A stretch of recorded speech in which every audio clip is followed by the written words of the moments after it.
بسم اللہ الرحمن الرحیم۔ لوئی ٹی وی کے معزز ناظرین و سامعین، السلام علیکم ورحمۃ اللہ وبرکاتہ۔ سامعین و ناظرین، تھامس ایلوا ایڈیسن، جنہوں نے پوری دنیا میں انقلاب لایا، کہتے ہیں کہ ان کی 10 بلڈنگز میں آگ لگ جاتی ہے۔ لوگ آ کر کہتے ہیں کہ ایڈیسن، آپ کی بلڈنگ جل کر راکھ ہو چکی ہیں۔ ایڈیسن بڑے اطمینان سے اٹھتے ہیں۔ یہ بلڈنگز کوئی عام بلڈنگ نہیں تھی، بلکہ یہ وہ بلڈنگز تھی جہاں ایڈیسن اپنے ایکسپیریمنٹ کیا کرتے تھے۔ ایڈیسن اٹھ کر دیکھتے ہیں بلڈنگ جل رہی ہوتی ہیں۔ ان کا 24 سال کا بیٹا چارلس بھی ان کے پاس کھڑا ہوتا ہے، یہ منظر دیکھ رہا ہوتا ہے۔ ایڈیسن چارلس سے کہتے ہیں، بیٹا جاؤ اپنی ماں کو بلا کر لاؤ کہ آ کر دیکھے کہ آگ کتنی شاندار جل رہی ہے۔ چارلس کہتا ہے کہ بابا، ہمارے سپنے جل چکے ہیں، ہمارے ارادے عزم جل چکے ہیں، آپ کہہ رہے ہیں کہ آگ کتنی شاندار جل رہی ہے۔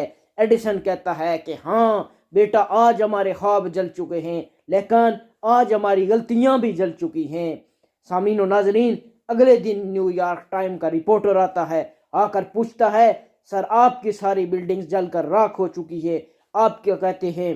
ایڈیسن کہتے ہیں کہ اس وقت میری عمر 67 ایئر اولڈ ہو چکی ہے، لیکن میں آج آپ کو بتا دیتا ہوں کہ کل سے میں پھر ٹرائی کروں گا۔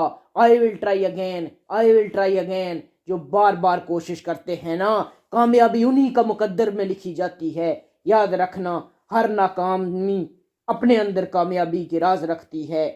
ہنر تو ہر کسی کے پاس ہوتا ہے، کچھ لوگوں کے ہنر چھپ جاتے ہیں، کچھ لوگوں کے ہنر چھپ جاتے ہیں۔ یاد رکھنا، کامیاب لوگ مشکلوں کو مشکل نہیں سمجھتے، بلکہ وہ ایک ایڈونچر سمجھتے ہیں۔ جہاں 5 کے آدمی تھکتا ہے نا، وہاں سے آگے جا کر ہی کچھ بنتا ہے۔ جو لوگ غلطیوں سے سیکھ پاتے ہیں، وہ انقلاب لا پاتے ہیں۔ سامعین و ناظرین، آج کے لیے بس اتنا ہی۔